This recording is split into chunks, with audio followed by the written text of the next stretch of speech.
देखिए, सबसे बड़ा मसला यह है कि हमारे कुशीनगर जनपद से उस्मान भाई हैं और हसन रजा, ये दोनों नौजवान रोजगार की तलाश में विदेश की धरती पर गए, म्यांमार में गए और धोखाधड़ी करके उनके साथ उनको ऐसे जगह भेज दिया गया है कि जहां पे जिंदगी और मौत के बीच में वो जूझ रहे हैं कि कब उनके साथ कौन सी अनहोनी हो जाए ये हम और आप नहीं बता सकते हैं।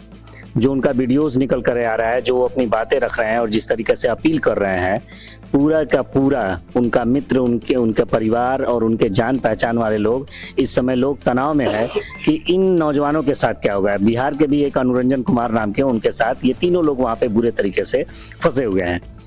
और जब से ये मामला सामने आया तब से जैसे हम लोग तो यहाँ पे हैं, पटरौना में है, तो हम अपनी आवाज़ उनके लिए उठा रहे हैं और लगातार प्रयास कर रहे हैं कि जो इसके जिम्मेदार हैं, चाहे वो भारत सरकार के जिम्मेदार हो या जो भी हमारे जनप्रतिनिधि हो, तो उन तक हमारी बात पहुँचे, वो इस मामले को सीरियस लेकर के उनके वापसी का रास्ता खोलें। जिसमें कांग्रेस पार्टी की तरफ से अजय कुमार लल्लू जी ने 2 लेटर भी लिखा हुआ है, वहाँ से विदेश मंत्रालय की तरफ से रिप्लाई भी आया हुआ है, लेकिन रिप्लाई संतोषजनक नहीं है।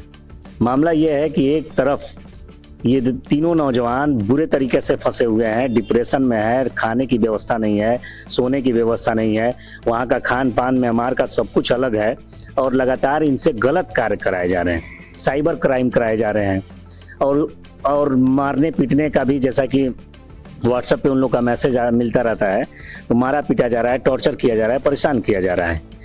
तो जितना जल्दी उन लोग का रेस्क्यू किया जाए, जितना जल्दी उनको वापस लाया जाएगा, तो उनके सुरक्षा के साथ साथ उनके परिवार की भी सुरक्षा होगी। और ये हमारी अपील है अपने जनप्रतिनिधियों से और भारत सरकार से कि इस मामले को डिले न करने के बजाय इस मामले को संज्ञान में लेके, जिलाधिकारी महोदय से भी यहाँ एक प्रतिनिधि, इनके परिवार का प्रतिनिधि मंडल मिला है, उन्होंने गृह मंत्रालय को लेटर भी लिखा है, लेकिन जितना समय ज़्यादा जा रहा है उतना ही समय मुसीबत का कारण बनते जा रहा है। मुसीबत सिर्फ उस्मान, हसन रजा और निरंजन के लिए नहीं है, बल्कि मुसीबत उनके परिवार में भी है। परिवार सदमे में है, परिवार तनाव में है। माँ की हालत आप देखेंगे तो जब एक जवान बेटा अगर माँ के से दूर चला गया है, वो भी ऐसे जगह चला गया जहाँ से वो रो रो के वीडियो बना रहा है, तो उस माँ की हालत क्या होगी ये हम और आप भली बात ही समझ सकते हैं। तो परिवार तनाव में है, परिवार सदमे में है। जितना जल्दी हो सके मैं अपील करूंगा, राजनीति का कोई मसला यहाँ नहीं है, यहाँ अपने बेटों के वापस लाने की बात है। कुशीनगर के ये नौजवान अपील कर रहे हैं अपने जनप्रतिनिधियों से, अपने नेताओं से और अपनी सरकार से कि जितना जल्दी हो सके इनकी घर वापसी कराई जाए, इनकी सुरक्षा की व्यवस्था कराई जाए। क्या उम्मीद किया जाए, कब तक आने का, न आने का क्या उम्मीद? देखिए, हम तो दुआ कर रहे हैं और उम्मीद कर रहे हैं और इस बात का उम्मीद कर रहे हैं कि हमारी सरकार, भारत सरकार मजबूत सरकार है और ऐसा नहीं है कि भारत सरकार चाह ले, विदेश मंत्रालय चाह ले तो इनको वापस नहीं लाया जा सकता है। बस ये है कि इनके इच्छा शक्ति पर है। जितना ज़्यादा हमारे जनप्रतिनिधि हमारे सरकार पर दबाव बनाएंगे कि इनके वापसी के लिए, उतना ही जल्दी इनकी वापसी होगी। जी, इस वक्त हमारे साथ उस्मान जी के पिताजी हैं। इस संबंध में जिस पार्टी के पास ये बात गई है, सब लोगों ने उठाया है।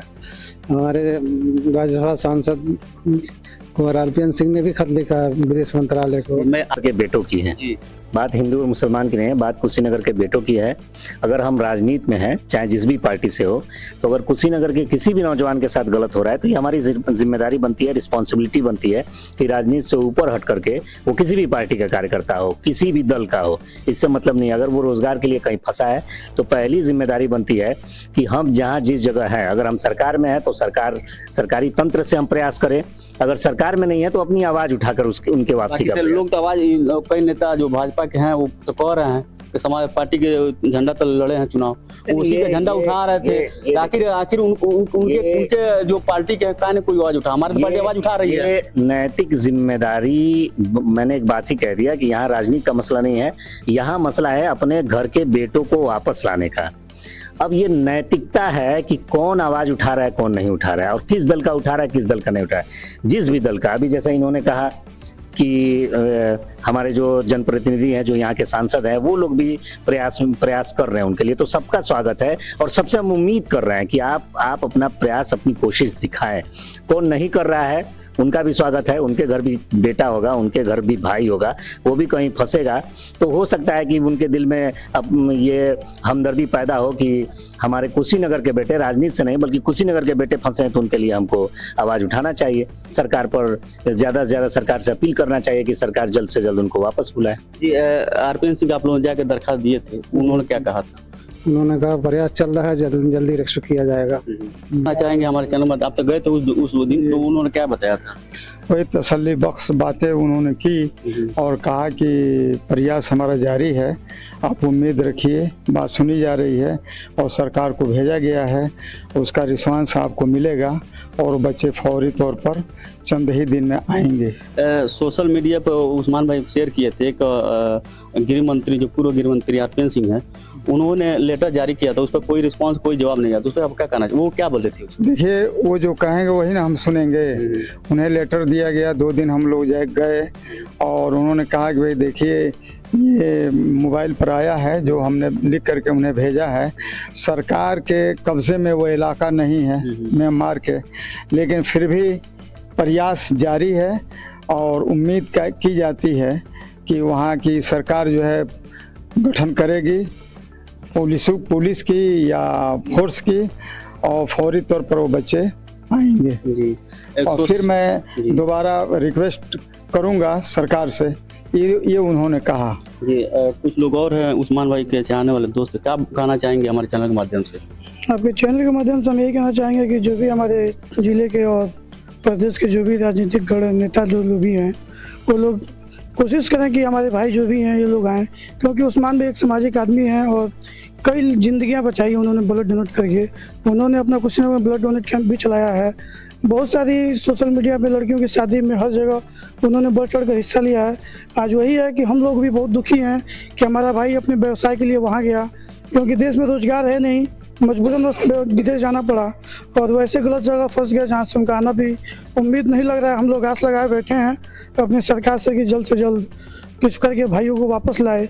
हमारे सारे घर के लोग, जो भी दोस्त अहबाब हैं, घर वाले हैं, सारे लोग परेशान हैं। हम लोग डेली एक बार 2 बार आके घर वालों को समझाना दिया जा रहा है कि आप लोग परेशान मत होइए, इंशाल्लाह अल्लाह कोई रास्ता जरूर देगा घर आने के लिए। तो कोशिश है जल्दी। एक चीज़ और आपसे सवाल करेंगे, अगला कदम आप लोग क्या रहेगा? मान लीजिए हम लोग अगला कदम क्या रहेगा, सरकार से बार बार यही मांग कर रहे हैं हम लोग कि उस्मान भाई के जो भी मित्र हैं, हमारे मित्र हैं, और भारत के जो बेटे फंसे हुए हैं बाहर में, वो कृपया सरकार से मांग करते हैं कि बाहर आ सकें भारत में, और बस यही कहना चाहते हैं। जयदीन भाई, एक चीज़ हम और जानना चाहेंगे आपसे, जो कि आरपीएन सिंह पहले कांग्रेस में थे, तो क्या उनसे उम्मीद किया जा सकता है? भाई मैंने ये कह दिया कि यहाँ मामला पार्टी का नहीं है, दल का नहीं है, यहाँ मामला अपने कुशीनगर के बेटों का है।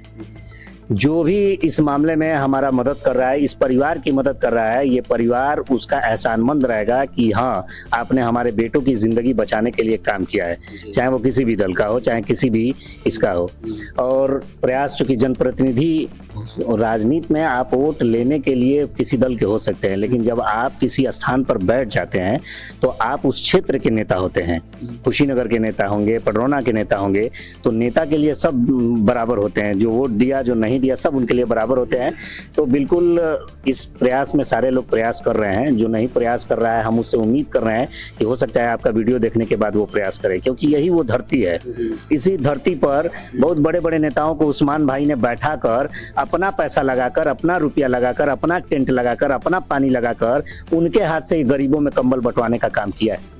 उस्मान भाई अपना सब कुछ लगाकर क्रेडिट दूसरे को देता था, वो व्यक्ति आज फंसा हुआ है। तो उस व्यक्ति के लिए जो लोग उस्मान भाई का क्रेडिट उठाकर लोगों में अच्छी चीज़ें बटोरने का काम किए हैं, वो कम से कम आगे आए और आगे आने के बाद उस्मान भाई की वापसी के लिए प्रयास करें, क्योंकि सब जब मिलकर प्रयास करेंगे तो नियंत्रण रेखा का क्या मतलब होता है? हमारे देश के लिए कोई नियंत्रण रेखा है? हम पाकिस्तान के अंदर घुसकर सर्जिकल स्ट्राइक करके वापस आ सकते हैं, तो म्यांमार में घुस के अपने बेटों को वापस नहीं ला सकते हैं। सरकार चाहे तो बिल्कुल वापस आएंगे और इंशाअल्लाह हमें उम्मीद भी है कि हमारी सरकार इस मामले में बेहतरीन काम करेगी और उनको वापस जल्दी लेकर आएगी। ये थे लोग उस्मान के सपोर्टर लोग, जो जिन्होंने आवाज़ उठा रहे हैं कि म्यांमार से उनको वापस लाया जाए। पिताजी हैं जो लाचार है, देख सकते हैं, इनका भी वही मांग है। ये एक चीज़ और हम जानना चाहेंगे आपसे कि आप लोग दरखास्त दिए थे तो जिलाधिकारी सब कुछ आश्वासन आप लोग तो दिए होंगे, जी बोलने की पत्र व्यवहार किया जा रहा है, जल्दी एक्सेप्ट किए जाएंगे। उम्मीद क्या है, क्या रखते हैं यहाँ पर कोशिश प्रशासन? भाई अधिक वो भी भारत सरकार को विदेश मंत्रालय को भेजे हैं, अब विदेश मंत्रालय से जवाब यही आ रहा है, प्रयास जारी है, जल्द ही रेस्क्यू किया जाएगा। उस्मानी से बात हुआ होता है आप लोगों से? 2 दिन 3 दिन पर क्षणिक वीडियो कॉलिंग, बहुत क्षणिक बात होती है। उनको ये भी पता चल रहा है कि उनको खाने के लिए नहीं दिया जा रहा है, पानी गंदा पानी खाने पिलाया के लिए बहुत परेशानी है वहाँ, जी। खाने के लिए बहुत परेशानी है, किसी तरह वो जीने के लिए 2 4 10 लोग वहाँ पाइपलाइन नहीं है, पहाड़ी इलाके के ऊपर वो लोग हैं, और पहाड़ी इलाके पे होता ही है कि बारिश के पानी को स्टोर करके उसी से काम चलाया जाता है। तो इलाका जैसा कि लोकेशन भेजे थे लोग, लोकेशन को हमने सैटेलाइट वाले पर सर्च करके हम लोगों ने देखा था, तो वो इलाका बहुत ही समझिए कि एक पहाड़ के खो में ले आकर उनसे काम करवाया जा रहा है। और जहाँ अगर किसी की हत्या करके किसी को किनारे कर भी दिया जाए तो वहाँ पता नहीं चलने वाला है कि क्या हो रहा है क्या नहीं हो रहा है। ये थे लोग उस्मान जी के सपोर्टर, और देख सकते हैं उस्मान जी की 8-9 बजे है।